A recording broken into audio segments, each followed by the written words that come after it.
بسم الله الرحمن الرحيم الحمد لله رب العالمين صلى الله وسلم وبارك على عبده ورسوله أما بعد السلام عليكم ورحمة الله تعالى وبركاته.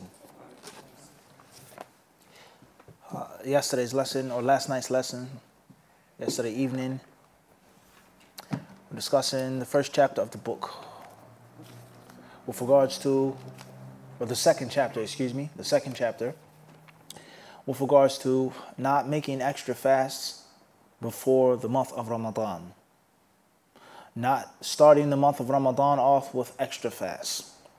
Obviously, this does not include, as the hadith clearly states, if a man is already fasting, making normal fasts. Nor does this hadith include if a person has mandatory days to make up. Nor does this include if a person is fasting Sha'ban, because the Prophet ﷺ either fasted all of Sha'ban or most of Sha'ban. But we explained the wisdoms behind this hadith, a person making precaution, a person starting Ramadan off and he's weak, or what we didn't mention last night, as it's explained in the commentary, with regards to the Nasara, the Christians and the Jews, making extra things, making innovations that Allah Azza wa Jal did not legislate upon them. And the fasting that is mandatory and obligatory is only Ramadan. And don't make extra or anything besides what Allah Azza wa Jal has legislated and laid down. We mentioned all of that last evening. Naam. Tayyib. Tirmidhi, rahimahullah ta'ala, he says regarding this hadith, and this is from the benefits of this book, قال أبو عيسى حديث أبي هريرة حديث حسن صحيح والعمل على هذا عند أهل العلم كريه أن يتعجل الرجل بصيام قبل دخول شهر رمضان لمعنى رمضان وإن كان رجل يصوم صوما فوافق صيامه ذلك فلا بأس به عندهم. Tirmidhi rahimahullah says this hadith is authentic and it's also been applied and practiced by the people of knowledge. Hadith could be authentic, but it may not be the hadith that the people of knowledge, meaning the Sahaba and the Tabi'een, implemented and practiced. It could have been abrogated, it could have been specific, it could have been kada, it could have been kada. So you have a double faida here, authenticity and the practical application by the pious predecessors. There's a difference. Hadith can be authentic, but you don't have the proper understanding. You don't have the proper practice of it. Or a person could have the proper interpretation and understanding of hadith, and the hadith is not sahih. So having both of them is the complete 1-2 punch. Bidnillahi ta'ala. For every Muslim on his or her own level. The student of knowledge has a level that befits or suits him. The alim has a level that befits him. And the layman 9 to 5 Muslim has a level that befits and suits him. I've read this hadith or these hadiths, and it's a reliable book. I'm not a scholar. I don't know Arabic, but someone that I trust as a brother told me this is a good, reliable book. That's authenticity. And I sat in the basic classes. I read on the side. I ask questions. I correspond with this brother and with this person. And I have general principles, general ground rules. And I've been around people of knowledge in Sunnah. So I have the proper practice. Nah? Oftentimes, the Prophet ﷺ is misquoted, directly or indirectly, as we mentioned in East Orange, Masjid Ahlus Sunnah. Lying on the Prophet ﷺ by saying a hadith that is weak, that's false, or quote-unquote lying on the Prophet by practicing something, implementing a hadith that's authentic that the Prophet never wanted it to be implemented like that. He never intended it for it to be how you're interpreting it and how you're practicing it and how you're propagating it and passing it on to others. We explained this. We explained this on the conference at Masjid Ahlus Sunnah. So therefore, this is very important. And walaikum salam to Allah, one is just as dangerous as the other. Harun? One is just as dangerous as the other. Okay? You have a book full of weak narrations, and the person who says this book is no good. These hadiths are all bogus. They're all made up. It's no good. Get rid of that book. And then we have an authentic book. We have Sahih Bukhari, Riyadh Salihin, Bulugh Maram, but a person takes a hadith out of his context. He takes the hadith and he doesn't practice it how the companions practice it. Now obviously to know that, you have to know what the companions did and said. And not just make that claim. You say you're not upon the way of the Sahaba. That's not the understanding of the Sahaba. Okay, bring me the statements of the Sahaba in this issue. That's first and foremost. If you don't have them, then how can you say what's their understanding? Everybody clear on this? So it's just as important. So Tirmidhi, rahimahullah ta'ala, he says that this hadith has been implemented by the people of knowledge, not all of them. He says they dislike, karihu. They weren't fond of a man being hasty for the month of Ramadan to come. Being hasty and fasting extra days before it's actually Ramadan because of Ramadan. As far as the normal fasting that a man would normally do, then there's nothing wrong with that to them, as the hadith clearly states. Then hadith number 685, he says, حدثنا هناد قال حدثنا وكيع عن علي بن المبارك عن يحيى بن أبي كثير عن أبي سلمة عن أبي هريرة قال قال رسول الله صلى الله عليه وسلم لا تقدموا شهر رمضان بالصيام قبله بيوم أو يومين إلا أن يكون رجل كان يصوم صوما فليصم قال أبو عيسى هذا حديث حسن صحيح. And then he mentions the next hadith, which is pretty much is the same as the previous hadith. Moving on to the next chapter, chapter number 3. It states, باب ما جاء في كراهية صوم يوم الشك.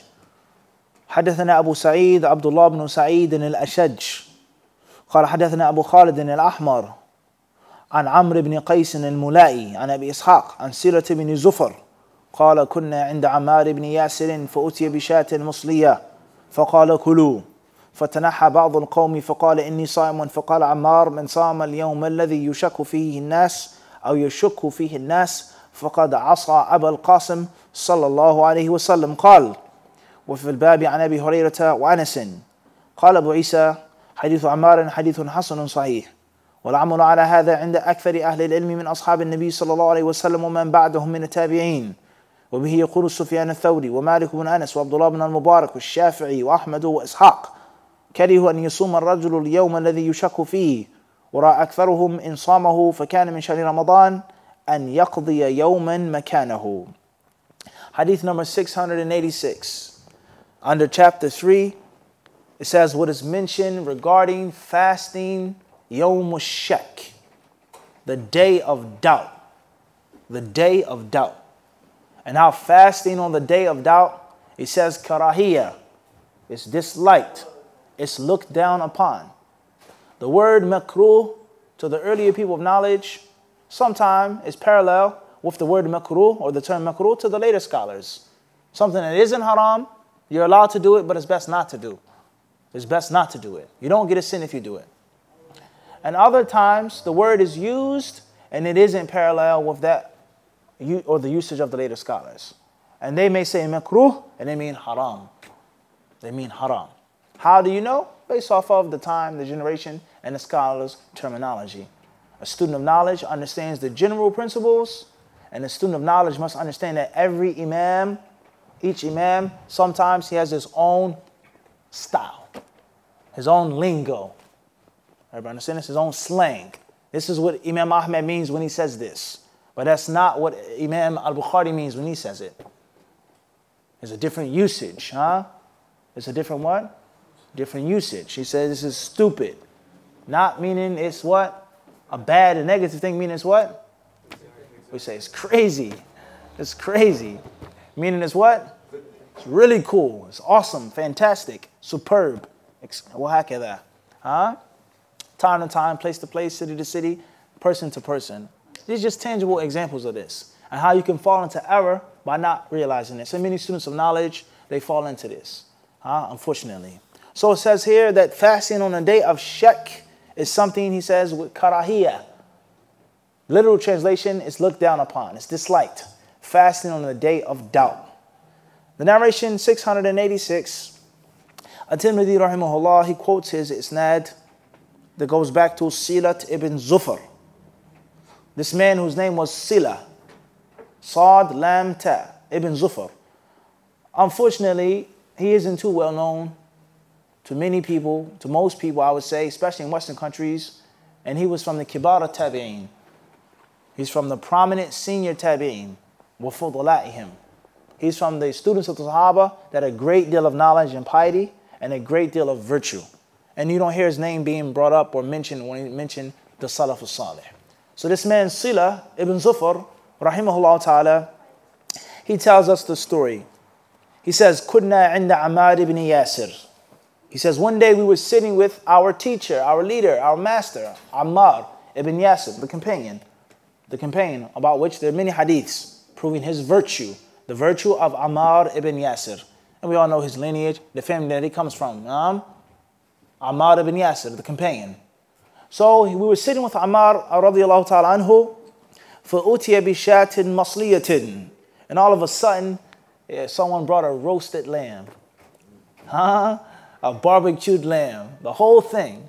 Tayyib, mouth watering. Tayyib. They brought a roasted lamb. So Ammar, he said, Kulu. He said, eat. Bismillah, eat. Tafaddalu. Yalla. You grab the shank, I'll take the shoulder, I'll take the rib. Everyone eat. Let's eat this lamb. So the narration, it says, فَتَنَحَّى بَعْضُ الْقَوْمِ. But some people, they stood up and they got away from it. They didn't want to eat it. They didn't want to enjoy this roasted lamb. One person, he says, Inni sa'imun. He says, I'm fasting. I'm fasting. So Ammar radiallahu anhu, he said, whoever fasts the day of doubt, the day in which the people doubt about Ramadan, has disobeyed Abu al-Qasim. Sallallahu alayhi wasallam. He has disobeyed Abu al-Qasim. Obviously, as every Muslim should know, that was the kunya of the Prophet sallallahu alayhi wasallam. The father of Qasim, that was his kunya. Abu Abdurrahman, Abu Muhammad, Abu Bilal, Abu Aisha, Abu such and such, Abu that's not all. Wahakadha, Abu Starbucks, wahakadha. You give people different kunyas based off of what they do, what they say, wahakadha. The child, Abu Husam, wahakadha. So the Prophet, his kunya was Abu al-Qasim. So Ammar radiallahu anhu, he said that whoever fasts on this day and he refuses to eat because he's fasting, he fasts on the day in which the people are doubtful about Ramadan, he has disobeyed the Prophet of Islam. He has disobeyed the Prophet of Islam. Tirmidhi rahimahullah ta'ala, he says, and there are narrations on this topic that can be found, reported by Abu Hurairah and reported by Anas radiyallahu ta'ala anhu. So the hadith is clear. It's not the statement of the Prophet. It isn't the statement of the Prophet. It's a statement of a companion. Ammar is the one who's saying this. He's telling the people, if you choose to fast on this day and the people are doubtful, then you have went against the sunnah and you've disobeyed an obligatory command. Everybody clear on this? An obligatory what? Command. Tayyib. Now, one may ask the question, why did the companion say Abu al-Qasim? Why did he call the Prophet ﷺ his name Abu al-Qasim? And we know the ruling that it's impermissible to have the kunya Abu al-Qasim during the lifetime of the Prophet ﷺ. After his lifetime, the people of knowledge, they say it's nothing wrong with having the kunya Abu al-Qasim. But during his lifetime, you were not allowed to have that kunya because of respect. They call you Abu al-Qasim, they call... No. Only him. Tayyib, the Prophet says, take my name, but don't take my what? My kunya. So therefore, why did the Sahabi refer to the Prophet ﷺ as Abu al-Qasim? And the word Qasim, Qaf, Sin, or Qaf, Alif, Sin, Mim, comes from Qasama. Qasama, to split, to distribute, to sift through, to categorize something. Taqsim, categorizing something, those who study the Arabic language. Some of the people of knowledge, they say, and this is a latifa, Abdul Khaweed, is a subtle benefit. They say he referred to the Prophet with his name to prove is that the Prophet ﷺ is the one, yaqsim al-ahkam, zamanan wa makanan. He's the one who determines, he's the one who deciphers, he's the one who differentiates and categorizes the acts of worship, their time and their place. It's not your job to say, this may be Ramadan. It's not your job to say, I'm fasting on this night, on this day. That's the job of who? Abu al-Qasim. As the Prophet also said about himself. He says, وَإِنَّمَا أَنَا قَاسِمٌ وَاللَّهُ يُعْطِي. The hadith of Muawiyah in the Sahihain, the well-known hadith, one of our most famously quoted hadiths, in which the Prophet says, whoever Allah wants good for, He gives them understanding of the religion. وَإِنَّمَا أَنَا قَاسِمٌ. He says that I'm nothing more than a qasim, one who makes qism, one who separates, who passes out, who disperses, or disseminates. And Allah Azza wa Jalla is the one who yu'ti, who gives. Hadith says that Allah Azza wa Jalla gives the people knowledge. He endows and blesses the people with knowledge. All I do is explain it and hand it out. Like someone who's in charge of passing out money. He said, it's not my money. It's my job to administer the passing out of the money. But it's not mine. It's not from my pocket. Everybody clear on this or not? So these are some of the wisdoms why he referred to the Prophet as Abul Qasim. And he didn't say Al-Rasul, Al-Nabi, or even Muhammad. Everybody clear on this or not? It's a subtle benefit. Tayyib. Last night we explained what Yawm al-Shak is. And we said it's what? The day of doubt is when? The 29th what? What day in Sha'ban? For sure it's going to be in Sha'ban. The 29th day. Not the night? When is the day of doubt? What did we say yesterday? Christmas Eve. It's the last day of Sha'ban, which is the 30th day. But previously, the night before, it was what? Cloudy or raining, inclement weather that didn't allow the people to get a chance of having an accurate vision for the new moon phase. That was during the night of the what? 30th. The eve of the? La. It's for sure the night of the 30th. Huh? The night comes before the wind. Daytime. So when they look for the moon, it's the 29th day of Sha'ban for sure.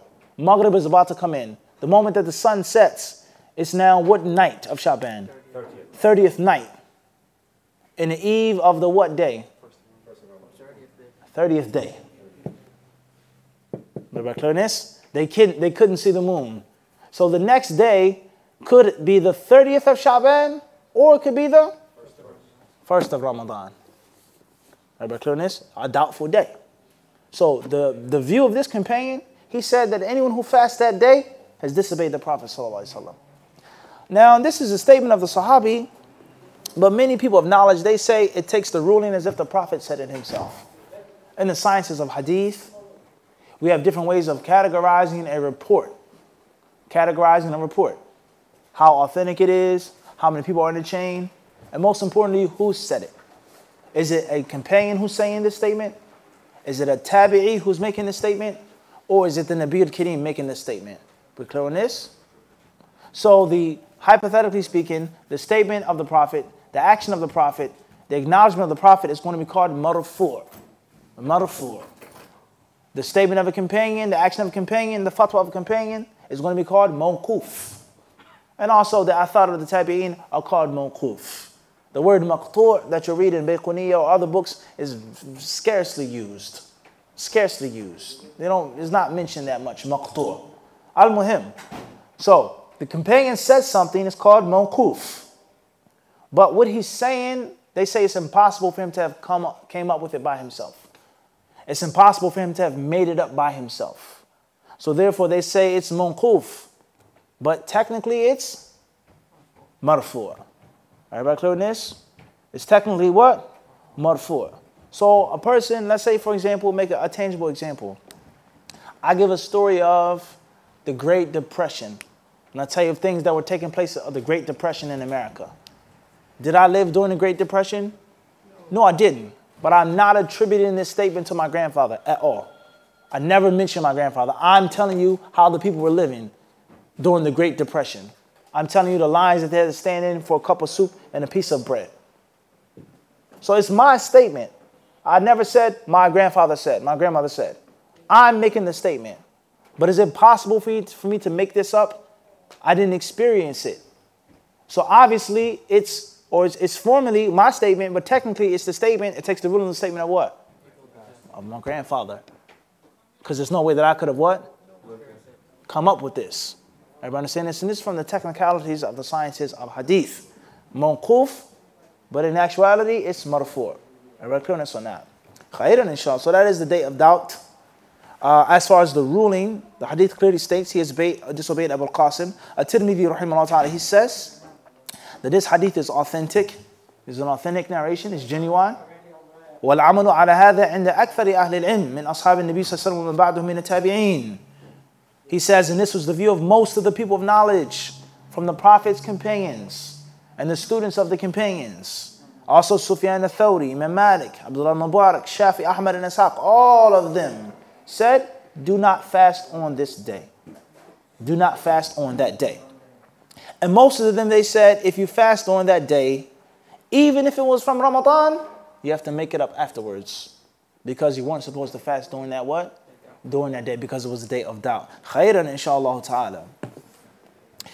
From the fawaid we get from this narration, first and foremost is the importance of the relationship between student and teacher. Also, we benefit from this, that it isn't against zuhd. It isn't haram, it isn't disliked, it isn't looked down upon to eat meat or to eat red meat, according to the way of the Sahaba and the Salaf. This is not talking about the Prophet, the companion and the Tabi'i. They brought shah masliya, a roasted lamb. Have I shown this? So therefore, it wasn't something which was, you can't have roasted lamb. It's haram or it's extravagant. Nah, it's not from their way. It's not from their what? It's not from their way. Also, this hadith shows us, this narration shows the generosity of Ammar. Whereas he said, kulu, he told them to eat. He offered the food to his companions, to his friends, to his students. And it also goes to show that sometimes you should make, alaikum salam to Allah, don't allow your brother to be offended or feel a bad way, and explain to him. He says, I'm fasting. That's why I'm not eating the food. Because I'm what? Because I'm fasting. Khairan, inshallah ta'ala. Moving forward. It also shows us that it was understood to the Sahaba and the Tabi'een here in this narration, the danger of going against the Sunnah. The danger of going against the Prophet's words. And not as the people say, that the hadiths had no place in Islam and no value in Islam until Shafi'i came. 200 years later, then a Shafi'i waved his magic wand and he gave a status to hadith. But before then, the people of the Muslims never looked at the hadith as anything special. It was just Quran. That clearly falsifies that claim. It clearly what? Falls that claim. In the time of the Tabi'in, people, they say this. Shafi'i was the first person to come and say that the hadiths have status like the Quran. Hadiths have to be obeyed. That's clearly wrong. Let's move on to the next chapter. Chapter number 4, the author, rahimahullah ta'ala, he says, باب ما جاء في إحصاء هلال شعبان لرمضان. حدثنا مسلم بن حجاج قال حدثنا يحيى بن يحيى قال حدثنا أبو معاوية عن محمد بن عمرو عن أبي سلمة عن أبي هريرة قال قال رسول الله صلى الله عليه وسلم أحصوا هلال شعبان لرمضان. قال أبو عيسى حديث أبي هريرة لا نعرفه مثل هذا إلا من حديث أبي معاوية، والصحيح ما روي عن محمد بن عمرو وعن أبي سلمة عن أبي هريرة عن النبي صلى الله عليه وسلم أنه قال لا تقدموا شهر رمضان بيوم ولا يومين. وهكذا روي عن يحيى بن أبي كثير عن أبي سلمة عن أبي هريرة عن النبي صلى الله عليه وسلم نحو حديث محمد ibn Amr al-Laythi. Chapter 4 says, regarding counting the crescent moon phase of Sha'ban for the coming of Ramadan. Ihsa. What does it say in the English translation? Counting the appearances of the moon phase of Sha'ban for the purpose of Ramadan. Hadith number 687. Tirmidhi narrates from who in this isnad? It says Muhammad ibn who? Hajjaj. Who was that? Do we know who that was? Who's Muslim ibn Hajjaj?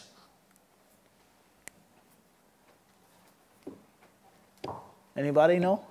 Nobody know? Who's Muhammad ibn Hajjaj? Let's move forward. Abu Hurairah narrates that the Messenger of Allah ﷺ said, أحصوا هلال شعبان لرمضان.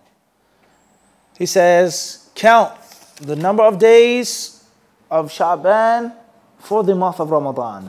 We're going to skip this hadith and go into the next chapter because there are many problems with the hadith being inauthentic, and we're not going to lose out on our precious time. Chapter number 5. باب ما جاء أن الصوم لرؤية الهلال والإفطار له. حدثنا قتيبة قال حدثنا أبو الأحوص عن سماك عن إكرمة عن ابن عباس قال قال رسول الله صلى الله عليه وسلم لا تصوموا قبل رمضان صوموا لرؤيته وأفطروا لرؤيته فإن حالت دونه غيابة فأكملوا 30 يوما وفي الباب عن أبي هريرة وأبي بكرة وابن عمر قال أبو عيسى حديث ابن عباس حديث حسن صحيح وقد روي عنه من غير وجه. Chapter 5 as well, we're going to skip. That's pertaining to looking for the moon and fasting when the moon comes. We've already started fasting, obviously. Chapter number 6. Tirmidhi rahimahullah, he says, باب ما جاء أن الشهر يكون 29. Chapter 6 says, fasting or the month could possibly be 29 days, as we've explained. That's the minimum. And the maximum obviously being 30 days. We explained this. And that's hadith number 689 and 690, which we will skip because we've already started fasting. Then chapter 7 says, Babu ma ja'a fi sawmi bish-shahada. Fasting based off of a witness, eyewitness, someone who saw the moon. How many people does it have to be? Can one person say that I saw the moon? Or does it have to be two? What are the descriptions of these people? Can they be Muslim, non-Muslim, righteous, pious, etc.? That's hadith number 691, which we'll skip because once again, we already started fasting. Chapter 8 as well. Babu ma ja'a shahra Eidin la yanqusan. The 2 months of the Eid are never lacking, never under the limit of 29. Hadith number 692. Then we have chapter 9. It says, Babu ma ja'a li kulli ahli باب ما جاء لكل أهل بلد رؤيتهم. That every country or every land is supposed to have its own ru'ya, its own moon sighting. Its own what? Its own moon sighting. In one country not depending on what? On another. And that's hadith number 693, which we'll skip as well because we began the month already. And many of these things we've explained with regards to the moon sighting. Chapter 10.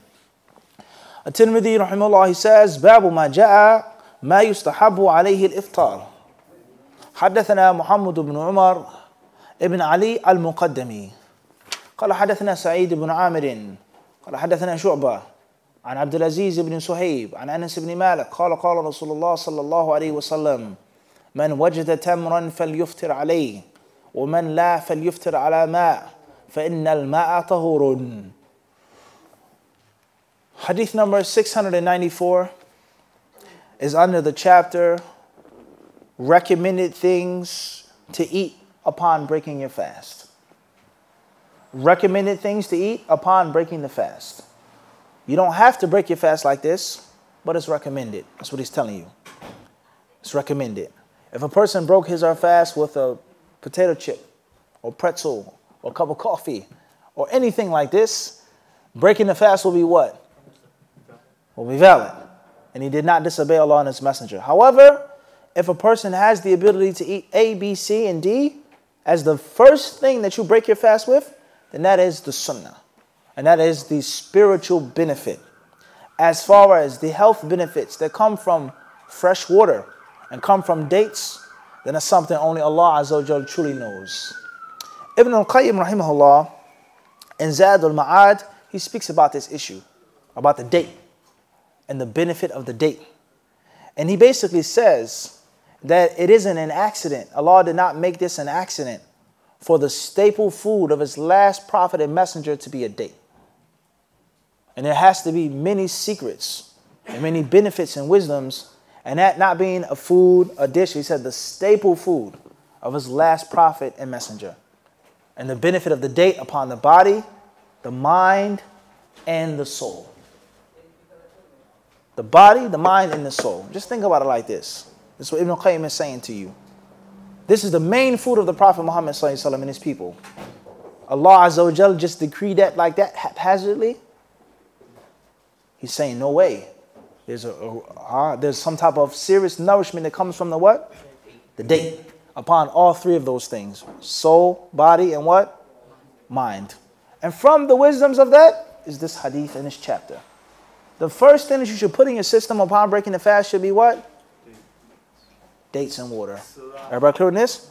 Does this have to be your meal, harun, the only thing that you can eat? You can't. No, doesn't mean that. But the breaking of the fast is one thing, and the what? Eating is different.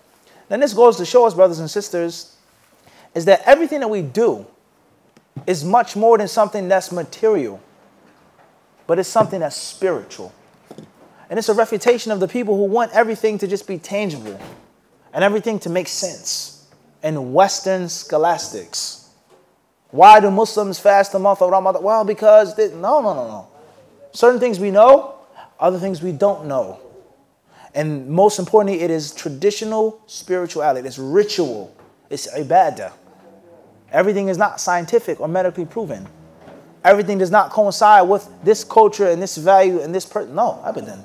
We are servants of Allah, God. We submit to Him. And we submit to the teachings of His Prophet and His Messenger. Everybody understand this? Hadith also shows us those who say that everything that Arabs do and from their custom and from their tradition is a bad thing. And we shouldn't do that at all. We are American Muslims. We have our own identity. We have our own culture. We have our own traditions. Nothing we do should be like what they do. This hadith clearly refutes that. And this chapter refutes that. Because the date is a staple food of the who? Of the Arabs. We're not talking about Islam now. Of the Arabs. Yet and still, the Prophet told us to do what? Eat them. Everybody clear this or not? So there's certain things, not all things, but there are certain things that you being a practicing Muslim upon the Sunnah, you're going to have to adopt certain cultural values of the Arabs. Period. Everybody clear this or not? Not all things we said. We didn't say all things. We didn't say that you don't have no cultural identity. Your food, your cuisine, your dress code, your wardrobe. We didn't say everything. But we said what? Certain things in which you cannot say, I'm an American. I'm Western. I'm not going to do that. I'm not going to wear that. I'm not going to eat with my hand. No. These things we know that you must do. You have to adopt these cultural values. Or you should. It's a good thing to adopt those cultural values when it's connected with spiritual reward. And it's connected with barakah. The Prophet tells us in this food, in this drink, in this act is a what? Is a barakah. Everybody clear on this or not? And also it depends on, is there an alternative in other cultures? Let's take, for example, the miswak. Cleaning the teeth. The tooth stick, as they say. Now, the hadith says, As-siwaku matharatun lil-fam, mardatun lil-rab. Hadith tells us that the siwak, the toothstick, matharatun lil-fam, is a means of dental hygiene. It cleans the mouth. That's clearly something which is what? That's tangible, palpable, can clearly be explained. Muslims brush their teeth because it keeps their teeth, their gums, their tongue, their throat, etc. clear. Gingivitis, cavities, plaque, etc. Clearly tangible. The second part of the hadith says, mardatun lil-rabb. It says that the siwak pleases Allah subhanahu wa ta'ala. Now that's something that can't be what? Made tangible. It's a means of pleasing Allah subhanahu wa ta'ala. It's spiritual. A non-Muslim could have a clean mouth. And a Muslim could have an unclean mouth. Correct or incorrect? Possible or not? The Prophet says this is a means of cleaning the teeth, cleaning the mouth, and pleasing who? Allah. So that's purely spiritual. But is there an equivalent of the miswak in our culture? One may say a toothbrush, a toothpick, dentec, a floss, similar to it. So one may say you can have a toothbrush, a traveler's toothbrush in your pocket, which we've had in this masjid many times before. You don't have to use a piece of wood. And if you want to use the original wooden miswak, that's fine as well. Everybody clear on this or not? That's a cultural norm of the Arabs. That's how they clean their teeth. That's how they what? Clean their teeth. So that's the thing that you use to clean your teeth. You can't say, oh, I'm not an Arab, I'm not going to use that. That's not from our culture. If you want to use a toothbrush, use a toothbrush. And if you want to have the miswak in your pocket, then what? Use the miswak. Everybody clear on this? And there are hundreds of other examples. Food, dress, all types of things. In which the Prophet is telling us there is a reward in this act. There is a benefit in this act. There's a blessing in this act. And at the same time, it's a cultural norm of the what? Of the Arabs. You as a Muslim, no matter where you live, you should do what? وَهَكَذَا. And even at the same time, it doesn't mean that you lose your own cultural fine-tuning. I can wear a thobe. But what type of thobe is it? What are my socks like? What type of shoes I got on? Urban, East. It's not like I'm wearing sandals or walking barefooted. So I'm still keeping my what? وَهَكَذَا. Everybody understand this? So that's nonsense. And it's very widespread by many people. They say you shouldn't wear a thobe in America. Don't wear thobe, only wear pants. Why? They say because you shouldn't stick out. You should fit in with your culture. This is Ibn Taymiyyah's words, or Ibn Qayyim's words. If that's what you really feel and believe, then that's tayyib. You have your own ijtihad. No one can stop you from what you think and feel. Nah? However, are you saying that because that's what you believe as a scholar? Or are you saying that because you feel embarrassed by wearing a dress? And the non-Muslims stare at you. And the non-Muslims stereotype you. And they stop you and harass you and bother you. You can't fit in. You can't mingle and chitter chat and flirt and this and that because you have on a thobe and a forebeard. Which of the two is it? Everybody clear on this or not? Let alone the fact that a person must have an Islamic identity. And just because a person is wearing a thobe, it does not mean that he's totally Middle Eastern. Doesn't mean that. Especially after people have been wearing thobes for years in America and it has its own American what? Identity. Right now you're wearing an izar. That izar is like nothing that you'll see overseas. That's not a Yemeni izar. That's not an Indonesian izar. No one overseas wears an izar like that. That's clearly an American urban izar. The sneakers that you're wearing, the socks that you're wearing, the hoodie that you have on, the t-shirt that you have on, even your kufi. All of that is American and Western. But at the same time, it's what? It's Islamic. Or even if it isn't Islamic, it's what? From the dress of the Muslims. Everybody clear on this or not? So you have to be very careful, and it's a very dangerous issue that can creep up, and you start taking things away from your religion. You don't have to do this. You don't have to do that. You shouldn't wear this. No, blend in, fit in. It's okay. And the next thing you know, what's left from your Islam? Everybody understand this or not? And on the day of judgment, the Western culture and value is not going to intercede for you. It's not going to help you. But what you did as a Muslim, that's the thing that's going to speak for you on that day. So we have to be mindful of this. We have to be what? We have to be mindful of this. So therefore, hadith number 694, it goes back to Anas radiallahu ta'ala anhu, in which he says that the Messenger of Allah alayhi salatu wasalam said, anyone who finds dates should break his fast upon those dates. And whoever doesn't find dates, then he should break his fast upon water. Because indeed, water is pure. Indeed, water is what?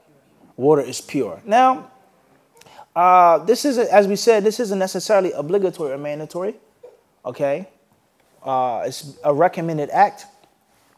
There are discrepancies and details, technicalities with regards to this hadith and its level of authenticity. Two things. The Prophet breaking his fast upon dates and water, and the Prophet commanding the people to break their fast upon dates and water.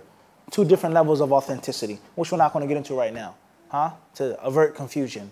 Everybody clear on this?